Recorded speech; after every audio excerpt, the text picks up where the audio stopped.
opposite of barefoot running is maximal shoe running. So these are huge shoes, but they do take a ton of pressure off your foot. They don't make your muscles work in your foot, so they get less sore. Bunion pain, hammer toe pain, all that stuff can get better, and I highly recommend this for people who are weekend warriors, starting new workouts, and older people with bone and joint and arthritis problems. This could be the shoe that lets you be active again. So I'm going to go over my top reasons. So top 5 reasons why you should wear a maximal shoe, and then how to get started, and then my favorite maximal shoes. So number 1 reason you should be wearing a maximal shoe is it takes a lot of pressure off the ball of the foot. So you could see it redistributes it everywhere through here, takes a lot off the front. When you look at the back, it's stable. Whether you supinate, which is turning in, or pronate, it keeps you stable. It keeps you from moving. So don't worry if you have a high arch foot or a flat foot that pronates. This is a foolproof shoe that stops it all. Number 3, the heel drop. Look at how high the heel is. It takes a lot of pressure off the front and redistributes it. If you're older, if you have arthritis, if you have stiffness through the midfoot, this is the shoe for you. And it's proven, it has a 10-year history now. Science really backs this up. It's not just fluff at this point. The downside is it's tougher on the knees. It's a lot of different running. Like the barefoot running styles, you have to get used to it. You have to ease into it. You can't just go and run 10 miles right off the bat. Ease into it. A nice short walk, then a longer walk, then a short run, then a longer run. I'm gonna go over my favorite maximal running shoes for men and for women.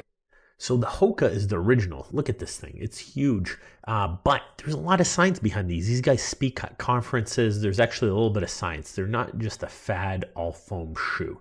They really do put their work in. Look at that. There's other colors too. It's not just the ugly dark one. So there's some other options there.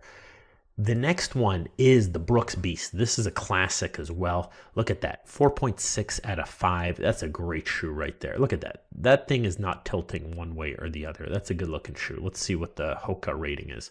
400 ratings, 4.6. Those are great ratings right there. The Altra men's shoe. This is the zero drop shoe. So your heel's not elevated, even though it looks like it is. It's a pretty good looking shoe. It's not too bad. So they put a lot of science into it as well. So you can see right there, they do a pretty good job.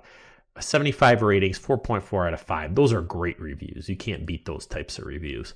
New Balance is getting into the game too. Look at 105 ratings, 4.4.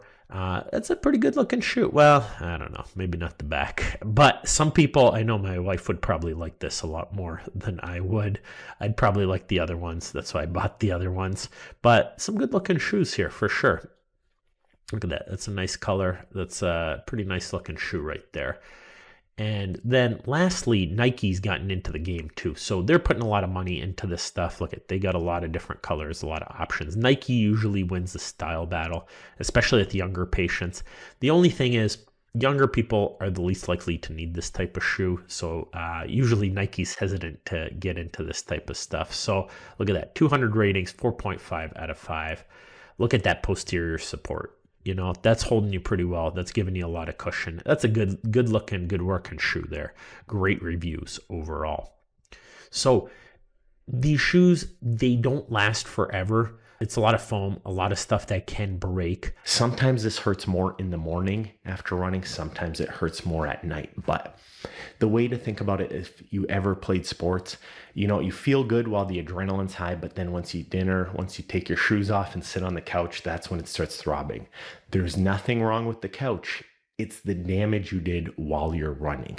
So I'm going to start you with home remedies, home tips to start getting this better. So they say you're not supposed to freeze cans of water, but I just got it really cold. So if you have a frozen water bottle, grab it just like this. So when your heel's very sore, so down here, a great trick is for 15-20 minutes, I'm watching some TV, some great shows on right now. I'm just rolling it back and forth. Oh, that's really nice through the arch. Can work pretty good along the heel. You know, you can do it across the Achilles tendon too, right there. Just rolling it back and forth. You're getting the best of both worlds. Achilles tendon massage right there, if it's your Achilles tendon. for your foot right there. 15 to 20 minutes of icing is great, but at the same time, you're massaging. So massage can work really well in terms of just massaging it out right there, but icing and massaging works really well. And the back of the Achilles tendon, if this is where it's bothering you, you could do the exact same thing. So here's another one favorite of mine, a massage roller stick. These work great. So if it's the bottom of your foot, just massaging it back and forth works great. That is outstanding for after workout pain, even before. So right there, same kind of thing. Calf muscle, I love doing that. You can even use your body weight on top of a bigger, thicker foam roller, but right there, get all that worked out of there. Another one, calf stretching. So getting down here, getting your calf stretched right there. At the same time, so you're looking right through there. As I pull up right here, you want to grab by your big toe so your foot's not buckling out to the side.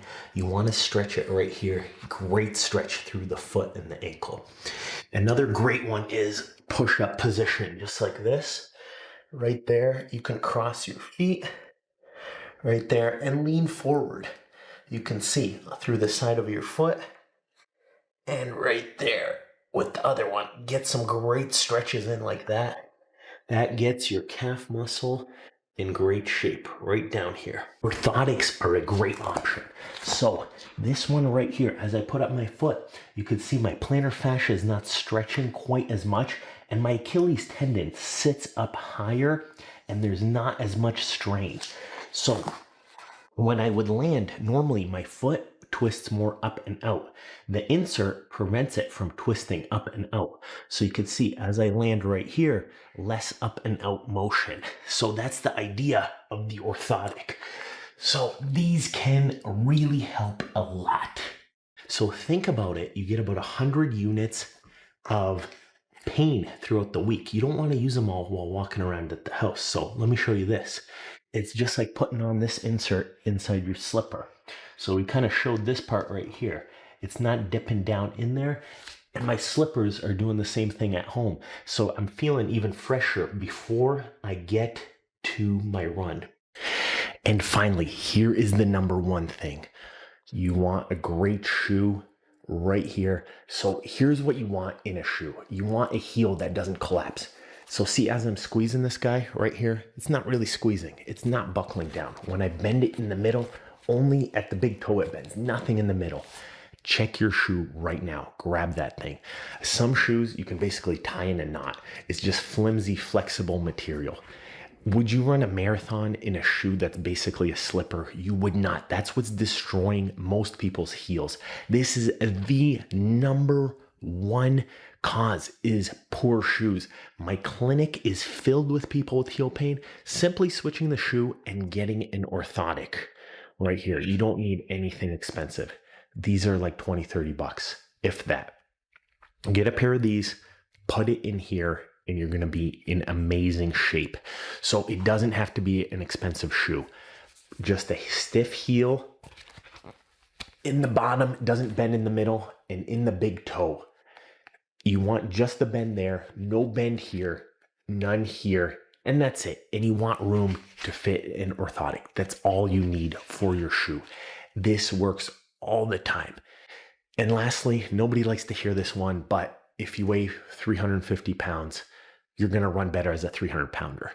If you weigh 250 pounds, you're going to run better as a 200 pounder. So think about it. Nobody likes hearing it, but I'm telling you right now, 1 pound of weight is 3 pounds less on your foot while running. Hey, guess what? We have a phenomenal book. I believe this is the premier book on chronic nerve pain and peripheral neuropathy pain on the planet. I've put years of work seeing tens of thousands of peripheral neuropathy patients, working with some of the best diabetic endocrinologists, the best doctors, the best neurologists, in building out this book. For you, my viewers, we have a discount code available. Get on our mailing list and get that book down here.